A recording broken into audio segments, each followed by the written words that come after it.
He just talks about when you're broke and you have no other options, you do whatever it takes. And that was me. I had no other options. Like, I do whatever it took. You're listening to the We Love Equity Real Estate Show, a podcast that discusses the intricacies of real estate investing with your host, Marcus E. Maloney. Marcus is a real estate investor best known for being the equity king. He's been awarded that moniker because he and his team find amazing real estate deals. He will be talking with investors who have done some transformational things in the real estate industry. They'll discuss their process, their strategies, and how their investments transform their lives and the communities they invest in. We welcome you to the We Love Equity Real Estate Show.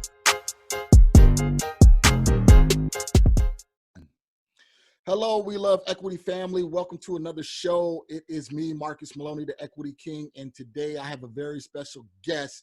This guy is a myth. He's a legend. He's doing hundreds of deals in multiple markets. And if you do not know who Andy McFarland is, I'm not sure where you've been at. You're probably just getting started in the real estate industry or in the real estate investing space. But Andy has been around for a long time doing deals. So today, I want to welcome Andy to the show. Andy is a wholesaler, fix and flipper. He has a portfolio. He's in multiple markets. So he's in Utah, based out of Utah. He's investing in New Mexico and in Indianapolis. You guys know I love the Midwest. Andy can vouch for the Midwest. It's a nice area to be in. We don't want everybody to flock to the Midwest because we want to keep stuff for ourselves.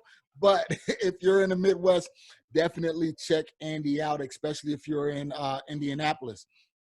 So Andy, welcome to the show, man. I didn't talk about your background because I want to leave that up to you to talk about. So welcome to the listeners that don't know who Andy McFarland is. I don't know how they don't, but for those who don't, introduce us to Andy. All right. Well, first, before I do that, Marcus, I just want to say thank you for all the effort and time and energy you're putting into this show, but on YouTube, you're putting on the podcast and stuff. Like, thank you, because all the effort and energy you're putting into this, adding more value to other people, is huge. So thank you for giving me this opportunity. Thank you for what you're doing, not only for me, but for lots of other people. So thank you. Like this. Thank you, man. There you go. So, all right. So let's kind of get into the nuts and bolts, Andy. All right, man. Lay it out, man. You're a wholesale. I don't want to say the word guru, but you're a wholesale extraordinary. You're an expert, man. So give us the background, how you got started. Tell us about the treehouse, everything like that. Yeah, no, I appreciate it. So, and as you say, you don't want to say a wholesaling guru. I don't consider myself a guru, but there's a guy, and I forget what his name is, Nasser. Yep. He talks about, I'm not a guru. I consider myself more of a duru, as he would say, right? Yeah, because I'm not a guy just talking about it. I'm doing it. We're doing it. So my background then, not to get too heavy with it, but like my parents are both working professionals. So I read Rich Dad, Poor Dad when I was like 21 years old, not really resonated with me. Asked my parents, like, do you know anything about this? The concepts they talk about, their passive income and stuff. And they were like, no. I mean, they're both college educated. My dad has a master's degree. He was in the military. So I grew up all over the United States. I was born in Georgia, lived in New York, Virginia, Kansas, Germany, lived all over the place. Ended up in Utah, but like I never knew anything about that. And when I was going to school, I never knew what I wanted to be when I grew up. And I was always kind of an average student. But money always clicked for me. Interest always clicked for me. Like I was always fascinated by that. And when I read Rich Dad Poor Dad, I was like, that's it. I said, I don't have to know what I want to be when I grow up. I can just make money. And that was really it for me. And ever since then, I mean, I read Rich Dad Poor Dad. I bought my first property, which I name it. We name our properties, right? I name it my treehouse because, a kid, most of the first experience to have with construction is like building a treehouse, right? Yeah. Well, I never built a treehouse, but my first property was my first. I mean, I had no experience in construction too, but out of necessity, because I had no money, like I had to do a lot of stuff myself and talking to friends and family to come and help me as well.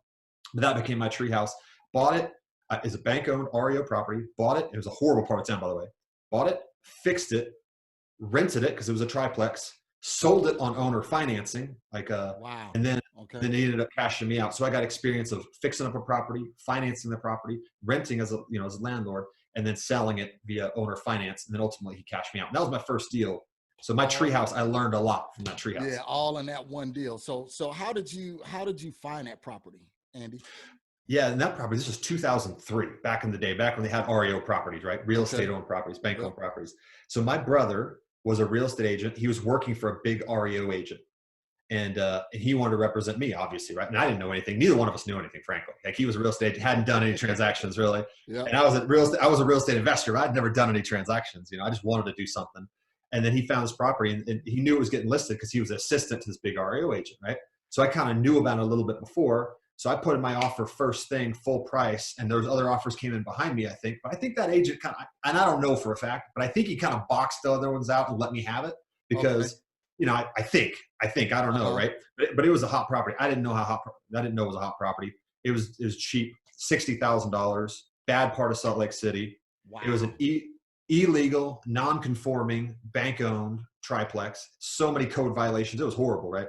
But I didn't know any better. I was just wide-eyed and bushy-tailed. I was just like, eager beaver, I'm going to go do this, right? But that's how I got it. I think they kind of boxed people out. I got in there, and so where did you get the financing for it or the capital? Oh man, Marcus, you're gonna make me tell it all, aren't you? Yeah. So look, I'm a 22, 23-year-old kid at that time. I think it was 23-year-old kid at the time.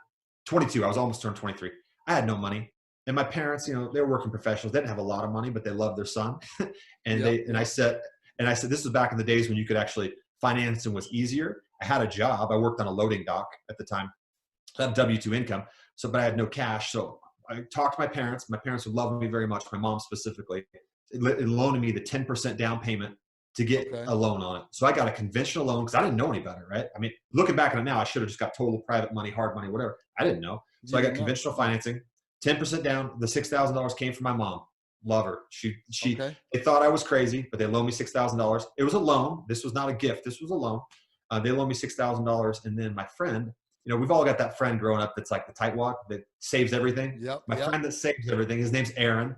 Still buddies to this day. He had $10,000, which, Marcus, that was more money than I'd ever heard of in my life at that point in time. And I somehow convinced him. I said, look, man, you loan me the $10,000. I'll give you $11,000 when I, refinance, recapitalize this thing. And he agreed to it. And we wrote up, it was a loan. And other than that, so I had the down payment for my mom, $6,000. Yep. $10,000 cash from my friend to help me do whatever fix up. And it was going to cost more than that. I had my sweat equity. I mean, I was doing the work, and no interest credit card from Home Depot. Dead serious. Dead serious. Well, you got started with private money. That's one thing. You learn how to raise capital. That's one thing. And what I really like about the story, and this is the reason why I wanted you to tell it, because I'm pretty sure you've been telling it for years. But the thing that really intrigued me about it was you had the mind to do it, and you didn't let no barriers. You didn't let any setback stop you. You said, let me figure it out. I don't have the money. Hey, mom, hook me up. Check me out. Let me get some money. And then you knew this buddy, and you said, hey, you loan me 10, I'll give you back 11. And you got started. You used your credit card and everything like that. Guys, it's just getting into it. Just find a way to get started. Oh man, and I'm looking at you, Marcus. You can't see this because I'm, behind you, but I see behind you to your right there. You see, got a book, The Power of Broke by Damon John. That's what he talks about. I mean, save you guys the trouble. It's a great book, but to save you guys the trouble, he just talks about when you're broke and you have no other options, you do whatever it takes. And that was me. I had no other options. Like, I do whatever it took. So yeah, and you knew you was, and one thing you was doing, you was claiming that you was a real estate investor before you even started on your first deal. And that's one of the things that I'm a firm believer on, is framing where you want to go. Like, every morning I get up and I had these confessions and I say them. And that was before I became a real estate investor. That was one of my confessions was, I am a multi-million-dollar real estate investor. This is before I did any deal, anything like that. It was, I am a real estate investor. And I remember one time I was in San Antonio. Me and my wife was out, and this guy asked me, it's like, hey, what do you do? So on and so forth.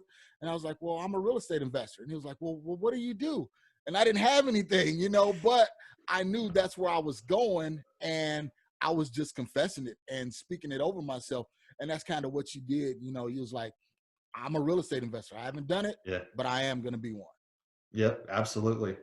But that deal, I did the treehouse, and I learned so much from the house. Man, I had friends and neighbors, anybody I could get come help me, but I did it, and I learned from it. And then that was, you got to do your first one, like you're saying, just get out there and do it. And then it kind of goes from there, right? I didn't know where I was going to go. It's just like you do it, and it just turns into, you learn the next step and the next step and the next step, right? Yep. But getting started.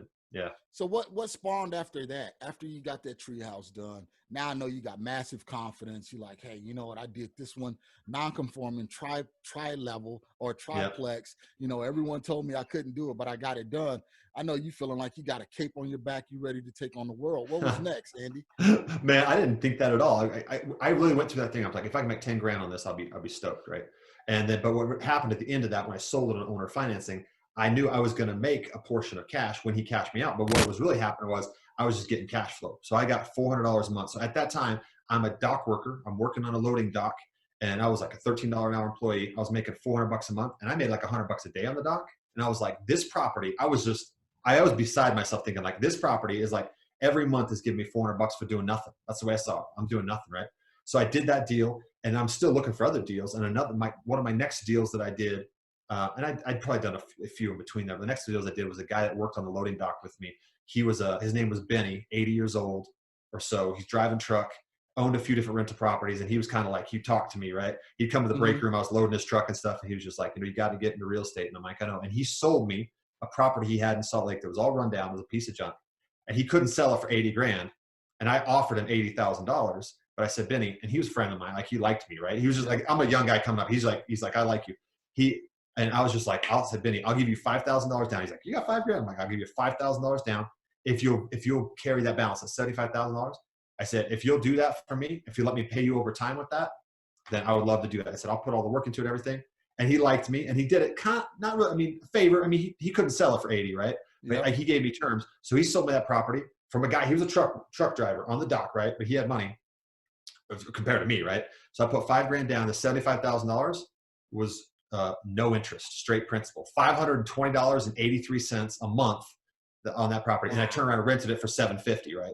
So for me, that was my next thing, right? Yep. Boom. Like I had the 5,000. So I was always like, I got a little bit of money from my treehouse, took that 5,000, put it down on that, no interest. And I wasn't making a lot of cash flow from users paying attention. It's like, it was a principal only payment of $520.83, but no taxes or insurance. I got to pay that separate. And I'm renting it for $750. So I've got like really no cash flow, except for I'm paying down $520 a month. Yep. And it's like a 12-year loan, right? I'm going to own that thing in 12 years, right? Well, I do. So, but that was it, right? And I just kept going, next one.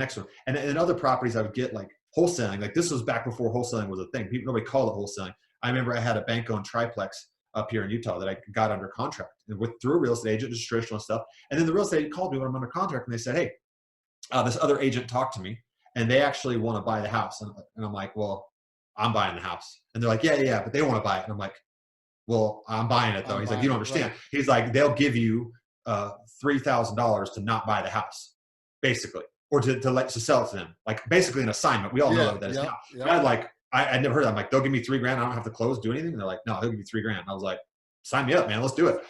Exactly. So I made $3 grand there, and I'm like, I didn't even know that was a thing, right? I'm like, cool. So I did that. And there's really, for me, it was just all a sequence of doing stuff like that, right? Just bumbled around and doing that stuff, learning all along the way until fast forward 17 years now. I've got a team of people, and that's what you asked me earlier, long story long, right? What am I doing now?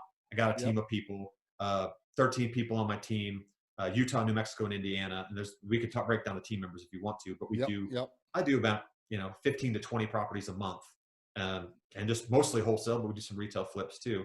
But that's all where it started. I mean, it started with a dock worker. I was working on a loading dock. That was it. No money. Gotcha. So humble beginnings, guys. Andy didn't start with, this loan of $100,000 or $200,000 to get started.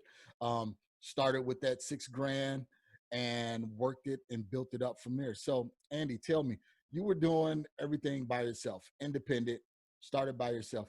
How did you know, or when did that mindset shift to where you say, you know what, I can't do this all by myself.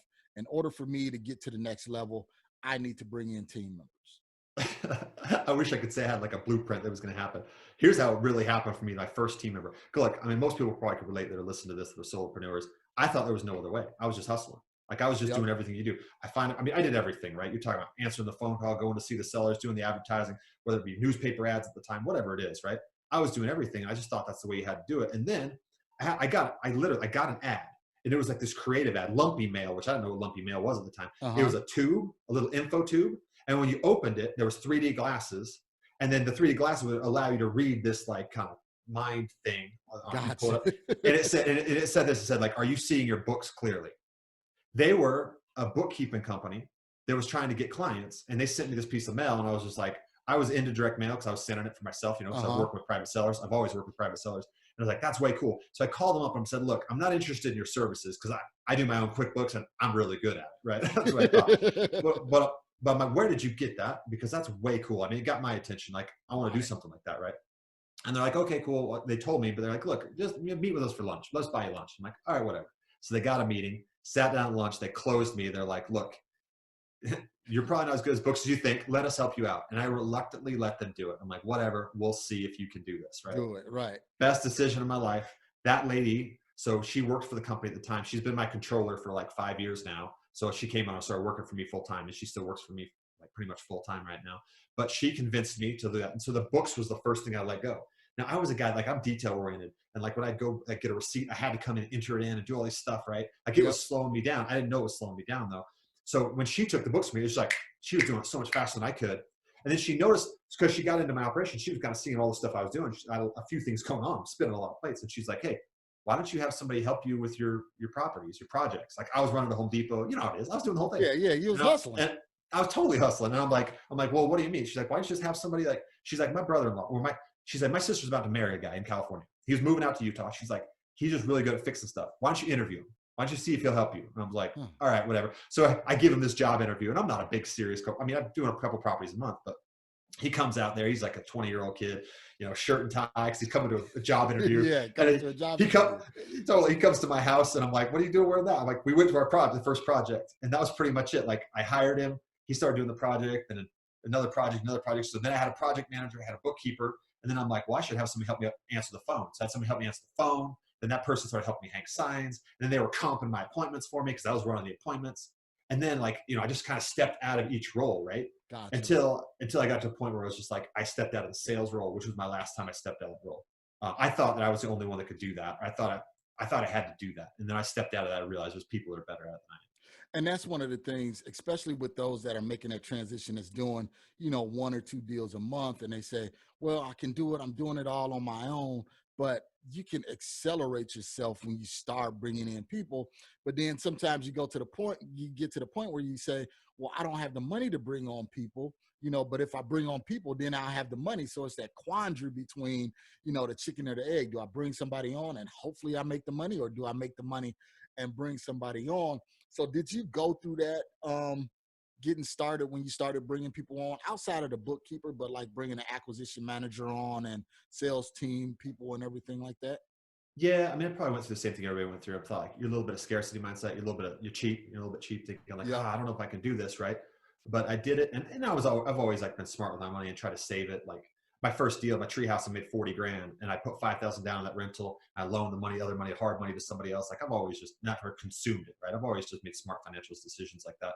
But yeah, it was a little bit of a little nerve wracking. I mean, one, for the money you're going to pay them, and two, you're like, I don't know what they're doing, right? Like, you know, I know when I'm doing it, I'm like, I know what's happening, but when they're doing it, I'm not quite so sure. But man, you get a taste of it and you find some good people, and there are so many good people out there that need the opportunity. They need to help you. They need that opportunity in life. You get out there, you find those people. Oh, it's so mutually beneficial. And it's, I mean, best thing I've ever done, obviously. So how do you manage and how do you track their productivity? Then since you said, you know, you don't know what they're doing, how do you guys do like a weekly team meeting, or do you have your different KPIs that you're tracking? How do you manage these people? Yeah, we do have that. So we kind of run a traction style. If you've heard, you know, traction and like running KPIs and stuff, we've got that. But the answer kind of how I manage it, I'm a part of a couple of those team meetings in the week, but I've also got a few years ago, I came up where I got a COO. So you may have heard that people have an operations officer. So I've got a guy in my company who's day in, day out in it, you know, managing the people from the phone team to the marketing, to the dispositions, to project management. He's kind of over it. So I'm like, he is managing them, and we're managing them through the numbers and stuff too. But yeah, he manages them. So is that guy, he's a salary guy or a commission guy? Kind of how is he getting compensated? Yeah, it's interesting. He started out with me almost 6 years ago now. And he started out as my marketing manager. And I could tell he was one of those guys that like did everything he did really well, and he just wanted more. And I'm like, you want more? He's like, yeah, I want more. So about a year into our relationship, so he started out just getting a small piece, right? Because I was already doing a bunch of stuff. He got a small piece. And then the next year, you know, he proved his value. He was like, okay, negotiating kind of a little bit of a raise. And then I think it was like the end of the year 1 or maybe a year and a half, he was just like, we were to dinner, my wife and he, me and my wife and he and his wife, and he was just like, he wanted more responsibility. I'm like, do you want to run this thing? He's like, don't you? And I was like, no, I don't want to run this thing. You want to run this thing? And he said, yeah, you did. I'm like, okay, let you run it. And then we just negotiated. He got a percentage of the net profits for running it. Gotcha. And then that's it. So currently right now, he gets a percentage of the net profits. So if we don't make any money in a month, he gets nothing. You don't make any. Okay. That's a good way to structure it. But mutually beneficial, right? Our incentives are aligned. When we do make money, he makes money. Gotcha. He makes money. Gotcha. Yeah. So Andy, tell me, when did you start putting these things into place? Were you at 2 deals a month, 3 deals a month, 5? Kind of where were you at? Because I'm looking at the aspect of those people that are doing 1 or 2 deals a month, and it's them by themselves. Maybe they, making 15 grand a month, or doing onesie twosies, 8, 3, making 12 grand a month, and they want to scale and they want to escalate. And they need to put this team in place, but they're like that scarcity mindset. Well, I don't know, I'm doing it all by myself, making decent money, but they know they want to go further. Where were you at when you made that jump? I was probably doing about 1 or 2 deals a month. I probably wasn't even doing that much. Maybe call it 2 deals a month, right? I was probably doing 24 deals a year, mostly wholesale, but I did a few flips here and there.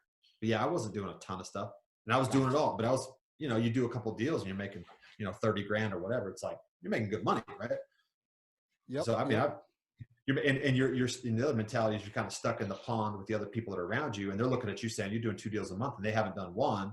You're a big fish, right? And it's like, they're telling you like how good you are, right? Until you see someone's doing bigger, you're like, you just think that you're right? I'm just hustling. Yeah, man. Like I'm doing more than these guys, aren't you? Surround yourself with those people, right? Yeah. In fact, that transition, I'll talk to you about this transition I had. It was about 7 years ago now. I don't remember exactly. You've heard of Bigger Pockets. Bigger Pockets. I think your blog on that. Yep. Their first conference ever. So I don't know when that was. It was in Denver 7 years ago, 8 years ago, something like that. They had speakers. There were people that were really active in the forums, and they had 2 of them that were speaking specifically on wholesaling. Did you go to this, by the way? It was in Denver. I didn't go to the one in Denver. I went to the one in Nashville. Okay. So the first one, they did this in Denver, right? Yep. So I went there. Bigger Pockets was smaller back then, right? Like It was a smaller community. Yep. I haven't been super active on it recently, but I know it's growing a ton, right? Oh yeah, but it's exploded. But it's huge, right? So yeah, 2-day conference in Denver. Go there, and one of the people they were speaking on wholesaling. There's people speaking on wholesaling. The guy's name was Ryan Weber, and I'm like, I was dialed into wholesaling because that's what I was doing. I was hustling. He's up there speaking on stage. He's talking stuff, and I was just like, I could complete a sentence. I'm like, yep, I know exactly. Like we were one. Aligned, we were one, yeah. right? Totally aligned. And I'm like, dude, like I knew exactly what I was. I'm like, I'm you, right? So like afterwards, it was a small conference. After the grab, I'm like, hey man, can we go to dinner? And he's like, sure. We go to dinner. We're sitting down at dinner. We connected really fast. Became super fast friends. Same age, wife, 4 kids. Like we were like the same person, man. We were the same person. Yeah, he's in Texas doing wholesale, doing like 80 deals a year out of like Amarillo, Texas. And he was like, how many deals are you doing? I'm like 24. He's like, dude, Amarillo's got like 200,000 people. Salt Lake's got 2 million people. Right. He's just like, Marcus, this is literally the conversation that happened at dinner. He's just like, you're the same age as me. You know the same stuff as me. We're clicking all this stuff. Your wife, kids, all this stuff. And he's just like, you're doing 24 deals and 2 million people. I'm in Amarillo doing 80. He said, he's like, Andy, why aren't you doing more? He seriously said that to me. Yeah. And that was the first time in my life I was like, huh. Like it, and I say this, I've said this since, like Ryan, in that very thing, he gave me permission to be bigger than I was. And that's all it was. There's nothing else he gave me, Marcus. I just look at across the table, the guy that's flesh and bone, just like me, exactly me, same experience, doing 80 deals in a smaller market, and I'm doing 24. And he basically just challenged me through that. He's just like, dude, why aren't you doing more? And this wasn't a mentor-mentee thing. We were friends. And from that time, we started having phone calls every month or so. And I started scaling from then. That was really it, right?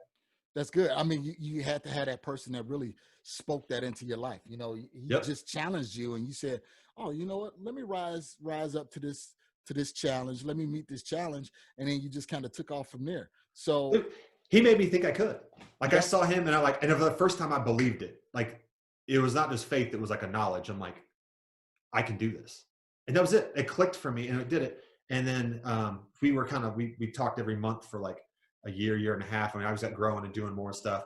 And eventually he actually tragically passed away in a car accident like a year and a half after that, 2 years after that. Wow.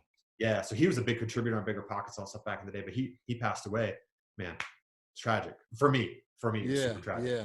Well, I mean, but one thing about it is, you didn't go out, you didn't pay $20,000-$30,000 on a mentor, but you were Yeah. active out there doing deals, and you basically found that mentor intermittently just by having that conversation. And then you had the gall to say, you know what, after he comes off the stage speaking, I'm just going to talk to him and invite him to dinner. And you guys built that relationship. Absolutely, man. Absolutely. So he gave me that permission, and I credit Ryan, man. Ryan Weber, he gave me permission. And So what do you think outside of the permission, what did he do to instill that in you? Because did you ramp up marketing? What did you do, to get to that? well, yeah. And we're breaking it down, right? Because I'm having conversations. We had the dinner conversation that night, and then he's in Amarillo, I'm back in Salt Lake, right? So we're just talking and all stuff. And I'm like, I was mailing like 2,500 mailers a month, and he's mailing like 8,000 or 10,000 in his small town. He's like, dude, how big is your universe? I'm like, what? He's like, how big's your mailing universe? He's like, let's find out. So we found out how big my universe. I went from mailing like 2,000 a month to like 6,000 a month, like 7,000, like 10,000, like 15,000. That was it. Like for me, mailers were huge. I just ramped up my mailers, and I ramped up the mailers so much, I started doing a ton more mailers.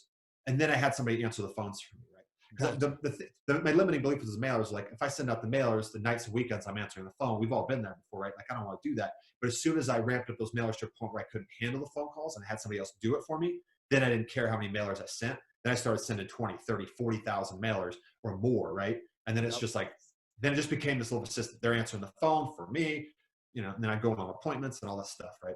So That was it. Do more mail. Do more mail. Yeah. And that was good because it made you grow. It made you expand, because you said, all right, well, I got 2 million people in my circle of influence, basically in Utah that I can touch. I need to start touching these people. But the only reason why you wasn't touching these people is because you didn't want to answer these phone calls on the back end. So you're like, well, if I get somebody to answer the phone calls, now I can send out as much money, as much mail as my money can handle. And that's what you did, and you scaled from there. So now that person now was handling the phone calls. Where did you find them? Was it a VA through Upwork or a friend? How did that happen? Man, I wish I could tell you I was smart enough to do a VA from Upwork. Back at that time, I had a project manager, I had a person, I had my bookkeeper, right? But I was still cheap, man. I was still cheap. And this is the mentality. You got to get out of that mentality, but I was still cheap. And what I had was I had somebody call me, a budding real estate investor from a bandit sign. They called me. And, I'm doing multiple deals per month, like not a ton, but I'm doing, I'm doing multiple deals. Called me and says, hey, you kind of wanted like a mentorship relationship or whatever. I'm like, look, I don't do that. That's not what I do. But if you want to come help me out and stuff, like I said, I'll kind of teach you. You can watch stuff. And he's like, okay. So he came in and he became the first guy to answer the phones, right? So it was just like, I didn't have to pay him. He just wanted to do it to learn. And he did. And eventually, actually, he moved up in the organization and changed positions and roles and stuff. But yeah, that was the first thing. He was just like, he needed some guidance and I needed somebody to answer the phones. I was like, he's like, I can do that. And then he started answering the phones and he started comping some of my appointments for me because I didn't want him to comp them all. Then he was TC too. He kind of wore multiple hats until we outgrew that. And then I had to get other people to do some of those hats, right? Gotcha. Yeah. So you were still running out on appointments, negotiating with sellers. He was handling the phones. Yeah. He was handling the phones that I'd have him handle my, I call it comp. He'd do the pre-work before the appointment, put together a package of comps. And then he would also do some transaction coordination. But then eventually, we way outgrew that.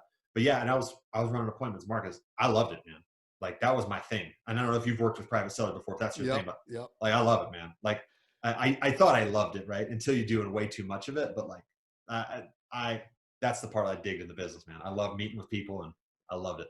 And that's kind of the reason why I'm digging into this is I'm asking because that's kind of where I'm at. I love going out on those appointments, but at the same time, I have somebody telling me, hey, you know what? In order for you to get bigger in the scale, you're gonna have to outsource some of this stuff. But I'm like, I love doing this. This is the rush for me is going out, meeting the sellers, kind of talking to them and everything like that. But once I made that transition to start doing virtual stuff, naturally I couldn't go out on those appointments. So it forced me to lay aside some of those responsibilities and give them to other people. And guys, this is the reason why I'm asking Andy these questions is because you get to that point where you're doing 1 or 2 deals a month and you say you're satisfied, but you want to expand and do more. You have to let go of that scarcity mentality and just get out there and really start working it and doing it. So Andy, All right, you're doing all of that. What are some of the roles that your team members play in your organization? Yeah, so the different roles we got. First thing, people answer the phone. We call them, lead intake, right? So people answer the phone. We got 3 of them. We got transaction coordination. We got marketing. We've got dispositions, which is the guy that's selling the stuff. We got project management. We got the person that's doing all the books, right? She's the controller behind the scenes. We got the COO. And then we have real estate agents, so I don't really consider it as like part of the core team, right? Gotcha. But they are. And then we got acquisition managers, right? So we got 3 phone people. We got 2 transaction coordinators. We got 4 sales reps right now. We got a COO. We got a dispositions guy. We got a project manager. And we got a controller. And then 8 real estate agents across markets that are kind of part of the team, but that's it. So what's the difference between your sales guys, your sales reps, and your acquisitions managers? Same deal. Okay. Gotcha. And then what, just for the people that's listening, what marketing strategies that you're currently using that you didn't use before? Because I know mail was really, really hot, a few years ago, and then everybody started doing it. It started dying down some, and then people started doing some other traditional or non-traditional marketing strategies. Kind of what are some of the things that you guys are doing? And I know it varies from market to market because, hey, Indianapolis, you're probably still doing mail because it works there versus not working in Utah. So kind of lead us into that. Yeah, and you're right. Utah is like uber competitive. It's uber competitive. So I would say this to people: everything works if you kind of work it, right? But what we're currently doing right now, direct mail is still a workhorse. We still do a lot of direct mail in all 3 markets. Now it works better in some markets than other ones, right? But I would say behind the direct mail too, it's the effort behind the direct mail. Because if you're answering the phone live, jumping on those appointments, going out there, being personal, doing all that stuff, controlling the stuff you can control, you can still be successful with direct mail. Now you're not going to you're going to get multiple people on it, especially in Utah, because they're getting mail from everybody, right? But direct mail still does work. Besides direct mail, we do a lot of online stuff. So we try to have our SEO presence up. Pay-per-click, we still do Google pay-per-click. That's a high skill thing. You got to kind of know what you're doing there, else you're going to get your lunch eaten by Google. Because they don't do that stuff for free, right? Facebook, we still do some Facebook stuff. And besides that, we're also experimenting with some text messaging stuff, right? Which is like a hot thing now. And that works too. But again, it's one of those things you got to do it the right way. You got to have the right people running it. Because there's things, that it's not that something doesn't work, it does work. It just depends on how you do it. Because I've heard people say a cold calling doesn't work. And then some people say it does work, right? So it just depends on how you do that stuff. But those are the things. That's what we're doing today. And I'd say consistency is the key. Day in, day out, month in, month out, we're doing that. We're doing that stuff. And that's one of the things that I tell people is it's not the initial marketing, but it's the consistency of the marketing that you're doing. So if you're doing direct mail and you send out, 1,000 pieces and you say, well, direct mail doesn't work. Well, you only sent out 1,000 pieces for one, and you only sent it out once. A lot of times you have to send that stuff out 5, 6, 7 times to the same seller in order to get them on the phone. And that's kind of what we had to do. We had to pivot from some of the direct mail to the text messaging, due to, the economic climate and uncertainty in some of the markets now. So, you hit it right on the head, man. Consistency and persistence is key in this. I got a story I haven't told anybody ever because this just happened like 2 weeks ago. One of my sales reps in Utah comes back, he has a contract. And you know how he got the contract? I mean, it was a direct mail lead too. How he got the contract? The seller told him, the seller said, look, I've been getting mail from this guy because my picture's on some of the mailers, right? It's like, I've been getting this mail from this guy for years. And he had a stack of postcards from me. Wow. And he's like, I trust you guys. I know you're credible because if this guy has enough money to send out postcards to me every month, I know he's got money to buy my house. That's literally what he said. There you go. So he sold us the house. It's that consistency, proof and that consistency, and that's some of the things that I see, year after year. I'm like, okay, I didn't mail this person for 3 years now. Yeah. They got a stack of them. I've had it before when I used to go work sales. I had one once that's handed me my stack of postcards. They're like, here you go. I was like, well, I guess it worked. Yeah, it worked because you're here now. So exactly. So let's take a brief break, Andy. When we come back, I want to talk about some of the things with your team members and where you see yourself going from here. So let's take a brief break, hear a word from our sponsors, and we'll come right back.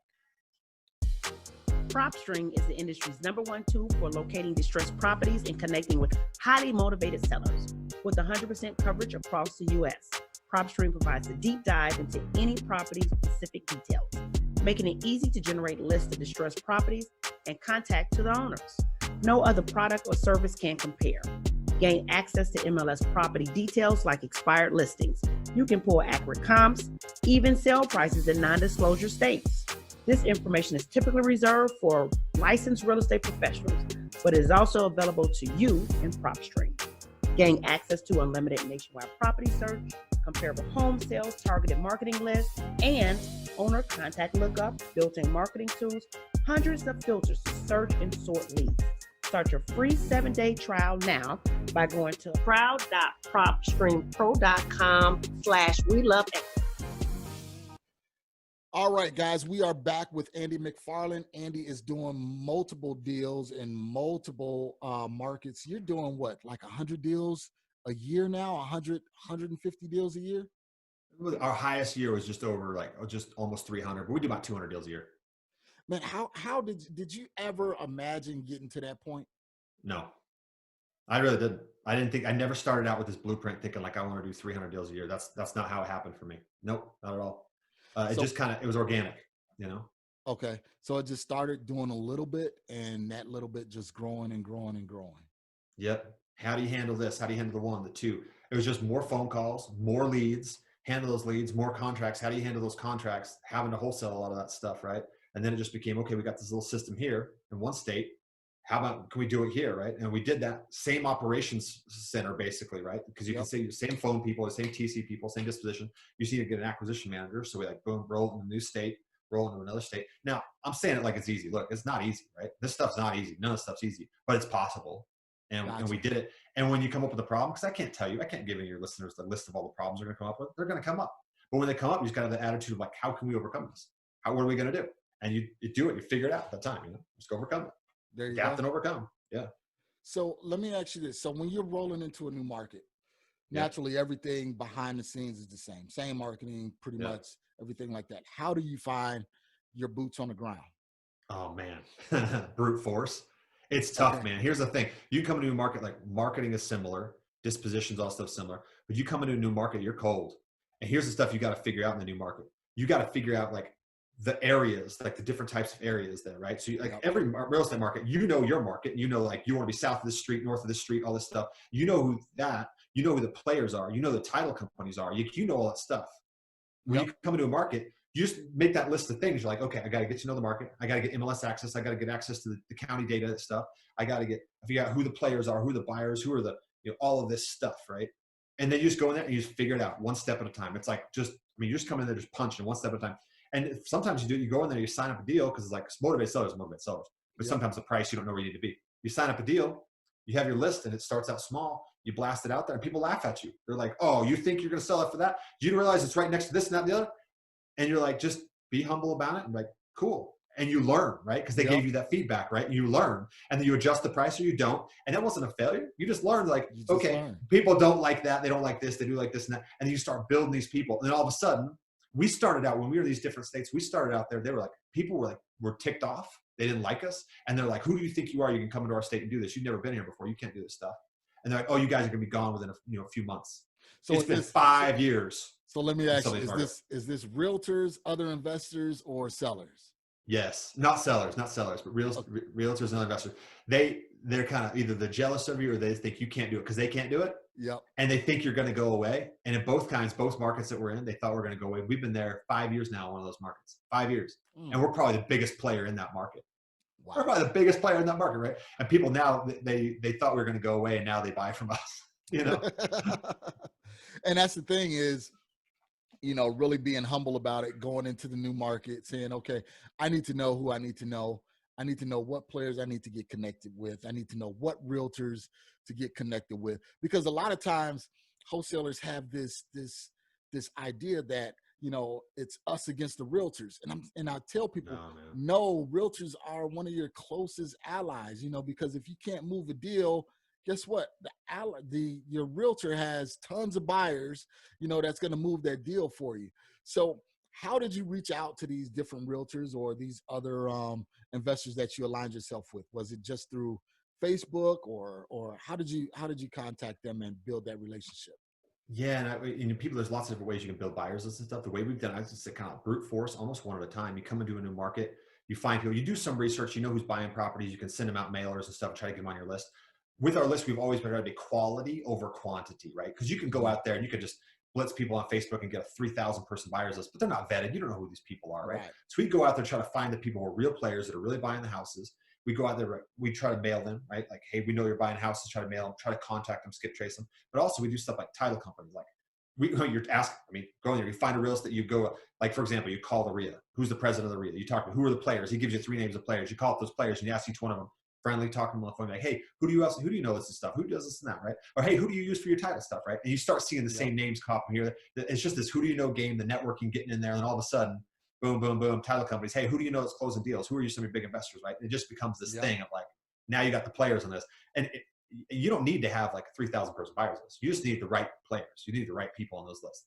Because if you look at a lot of wholesalers lists, they're probably selling to the same like 20, 30 people over and over again. There's onesie twosie guys, but for the most part, they're selling. They're selling the same guys.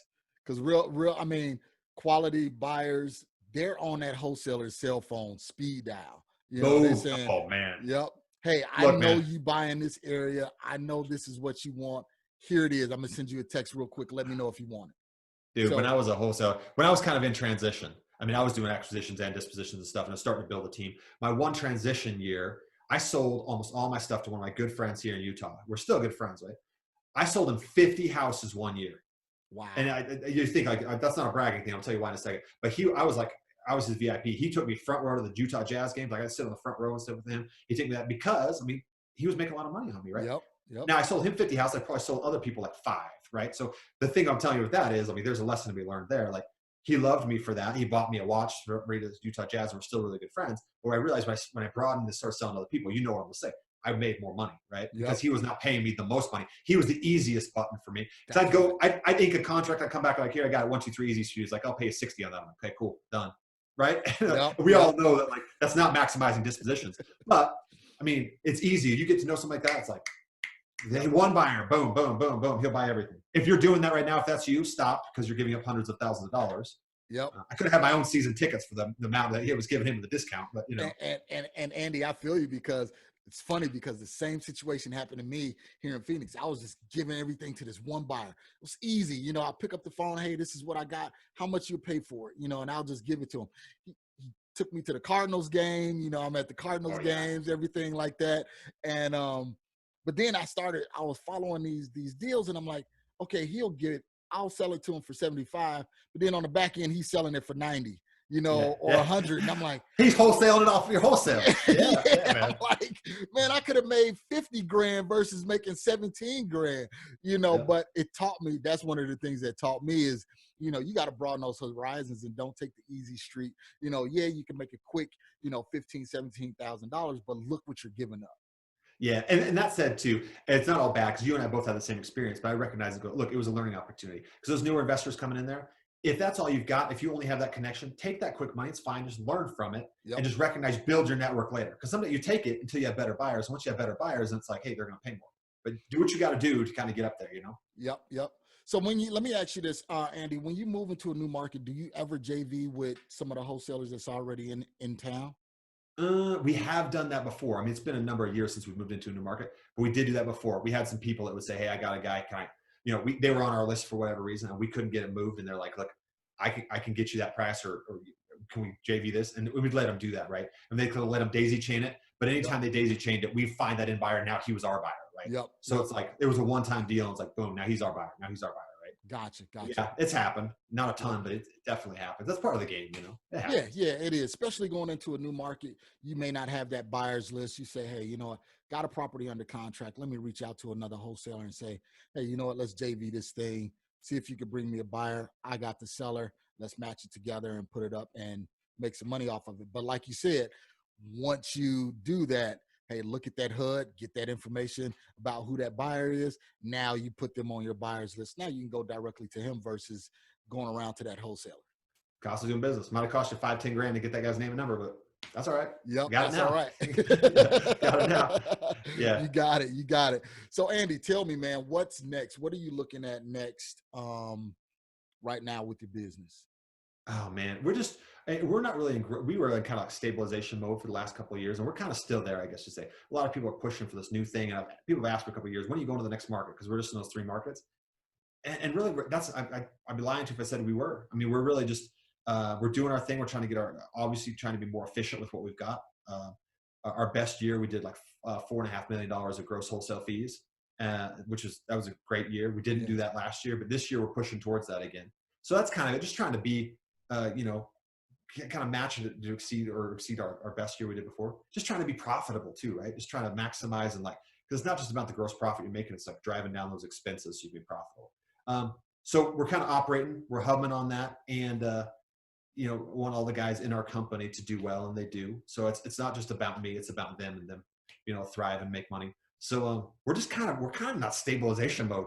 We're just kind of doing our thing, and we've been in this mode where we're at. We've been similar size and similar team and stuff for 3-4 years. We've been doing this for Well, that's good. I mean, because some people, you know, they get complacent and they say, well, we're just going to stay here. We're not going to grow any further. Or they say, well, I want to be in all 50 states, but you know, you're comfortable with what you're doing. Not saying that you're, you know, complacent or anything like that. You have something stable, something consistent, something that you can track, and not everybody have that. And that's a good thing.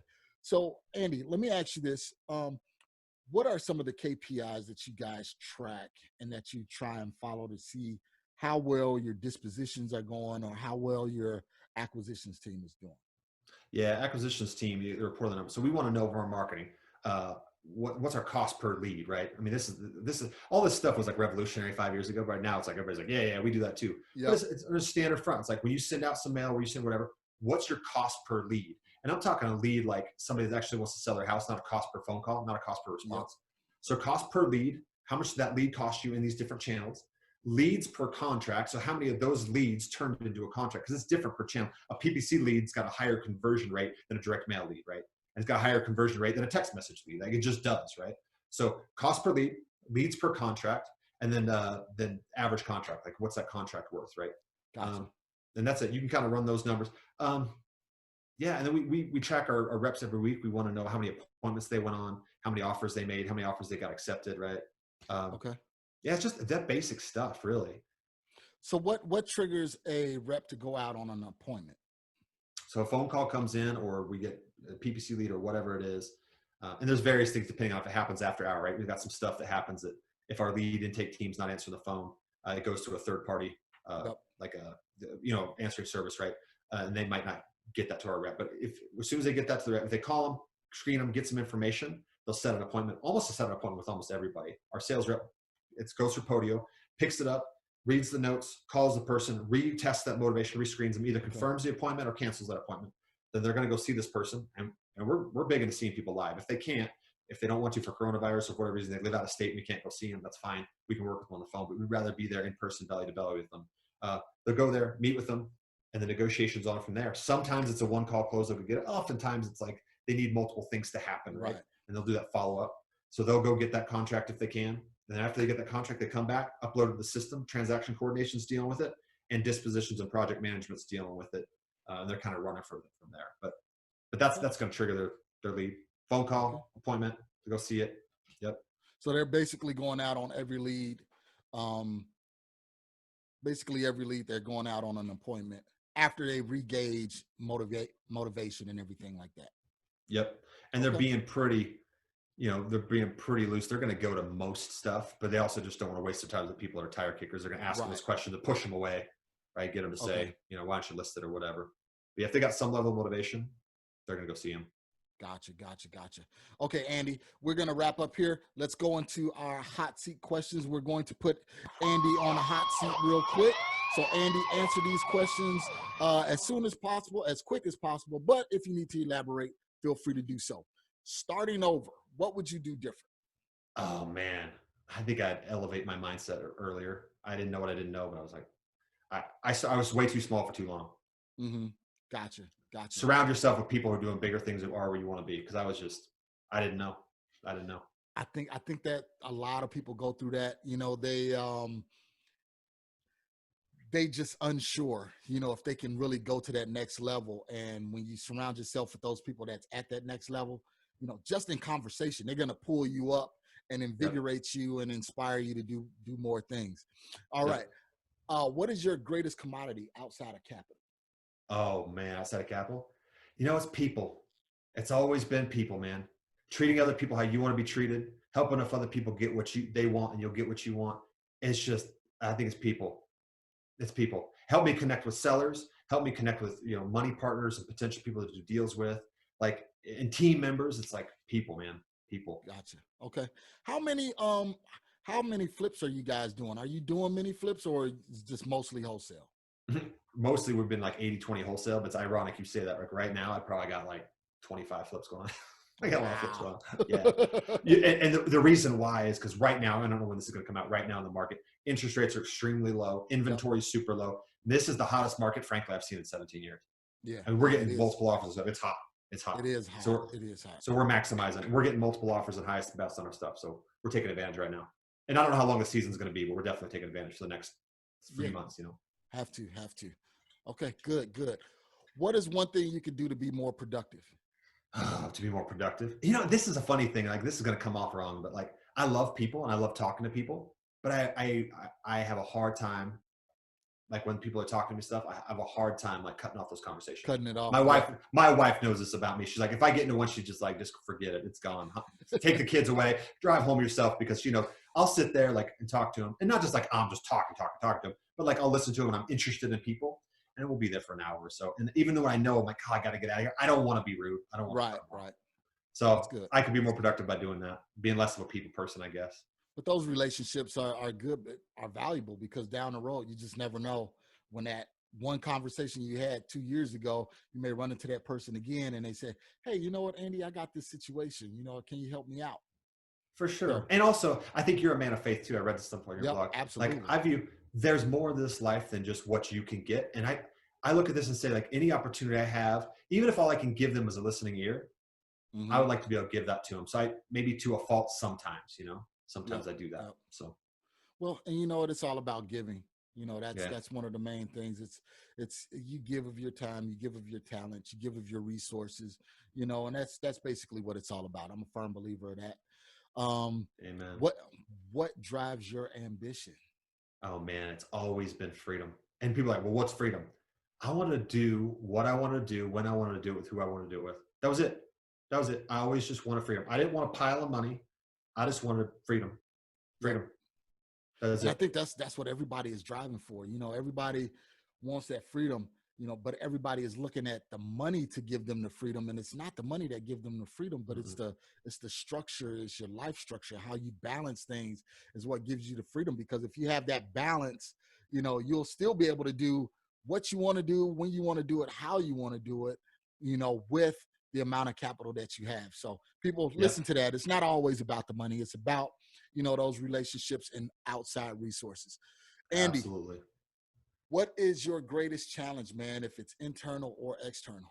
Oh man, this is going to sound bad too, but like, I think my greatest challenge I've realized over the last couple of years is success, because I've got the things that I wanted and I'm like, I've got the freedom and stuff, but it's like, you're successful, you get that. And then it's like, then what? Because you don't have to do anything, right? Like I don't have to. Like I'm blessed enough to have been to a point, with 17-year journey, that I've got been smart with my finances. I've got passive income and cash flow, and even my businesses are somewhat passive, right? So I've had this success, and I look at it and say, like, that sometimes when you don't have to do anything, now what are you going to do?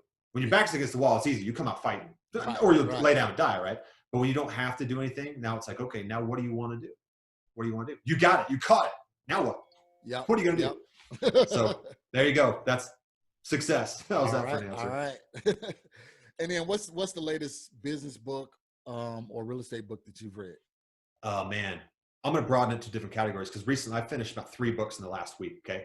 One of them, business book, real estate book. Well, real estate book first. My friend, Mike Simmons, who I think was on your podcast too. Yep. He wrote a book called Level Jumping, which, look, I'll be honest. I read it because he's my friend. I bought it because he's my friend. And I started reading it because, you kind of have to do that, right? Yeah. It sucked me in. His writing style was really good. I actually read the whole book, and I sent him a message and said, man, this is a phenomenal book. So that was a great book. No fluff. There's tons of books out there, right? Yep. It was a good book. So, and I told him that as much. So I read that recently. Another one I read was a book by W.L.E.R.E. It wasn't an autobiography, but it's called Success is Never Final. And I think it was a recent book, but by Bill Marriott Corporation, like the hotels. That was a great book, business book, not so much a real estate book. And then also a kind of faith-based book, a book called Almighty. The title is called Almighty. It was written by a guy named David Butler. He just talks about God, Heavenly Father. He refers to him there, and his characteristics and things. And I really love that. And so yeah, 3 books I've read in the last week or so. There you go. I mean, you got the business, you have the real estate, and you have the spiritual component. I mean, that's being well-rounded. Only thing you're missing is family, but with the spiritual component comes the family. So that's Amen. Good. That's good. Amen. And let me add this too. I know you're a man of faith. I read those books, but I start every morning in the scripture. Start morning scripture. And I highly recommend those truth principles translate across the business, family, and everything. I definitely would be remiss if I did not attribute some of that to my success. And it keeps you grounded, and I highly recommend it. Those of you that are listening that don't read the scriptures, do it. Just start and see what happens. Just start and see what happens. It's good for you. It's so many. And I'm the same way. I start with my scriptures in the morning, prayer, scriptures, meditation, confessions. Every morning I have to do that because it keeps me. I'm just going to tell you, I get lost throughout my day if I don't do that. I can tell when my day, if I don't do that in the morning, I'm completely lost. Everything seems confusing. I just can't put it all together. But in those scriptures, guys, there's everything that you need. So a lot of these books are really just refashioned and retailored from the Bible, from the scriptures. So get in there. Go ahead. Can I add one more thing on that? Because I love that you said I do the same thing. People start with meditation or prayer or scripture.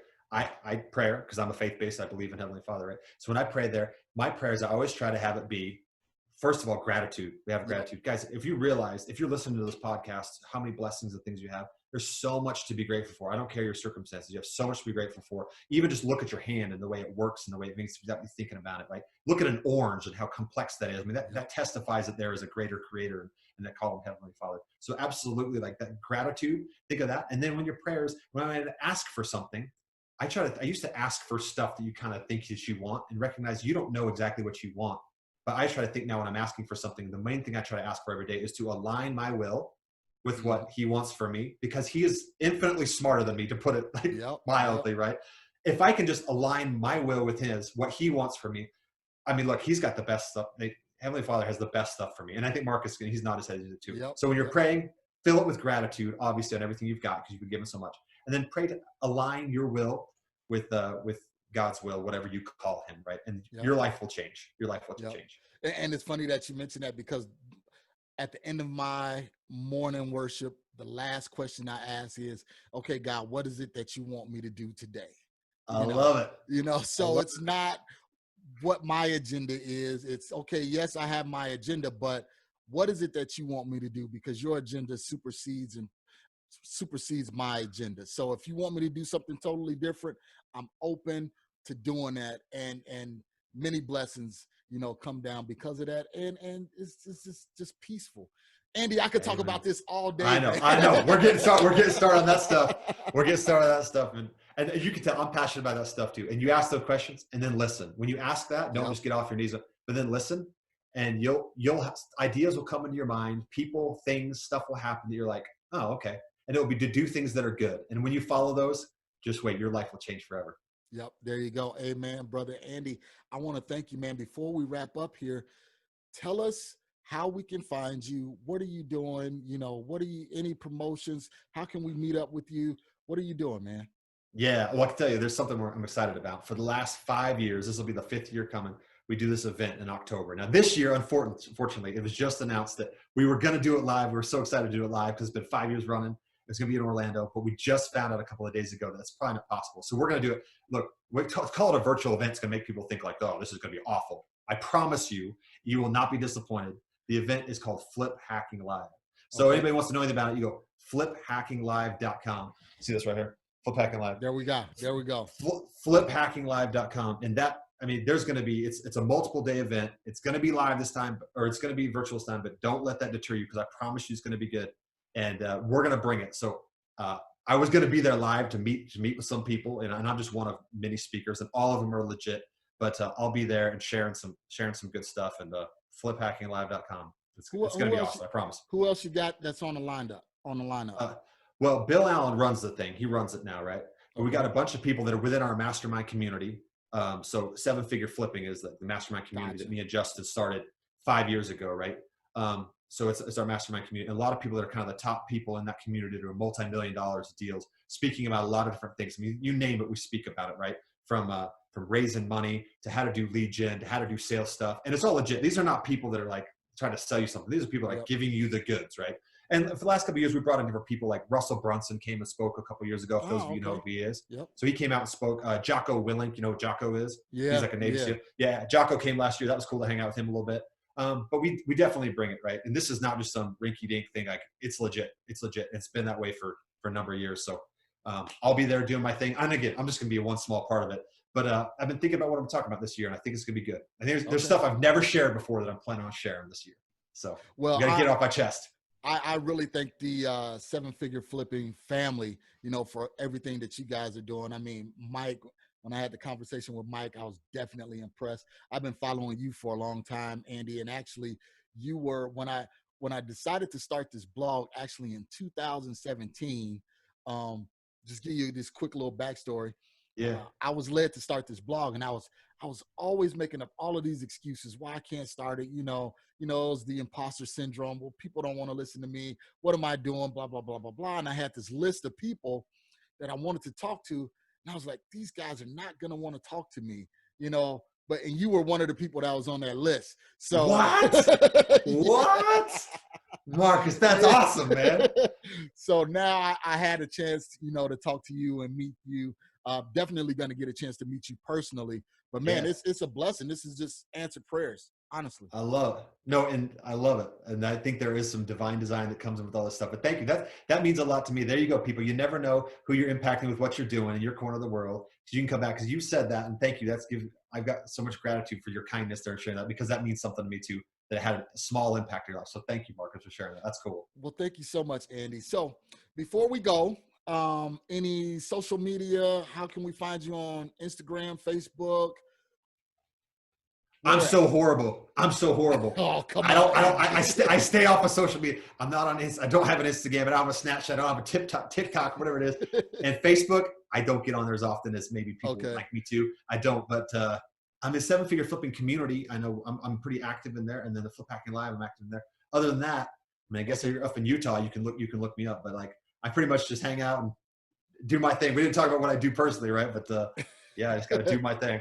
Yeah. So guys, you want to meet Andy, believe me, he's active on 7-Figure Flipping.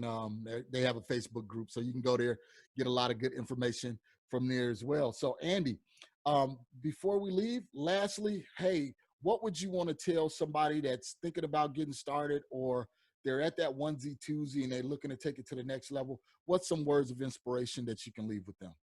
Oh man, thanks for letting me this opportunity. I'm going to give you as best I can what Ryan gave me. You are no different than I am. I promise you that. I promise you, whoever's listening to this, you are no different than I am.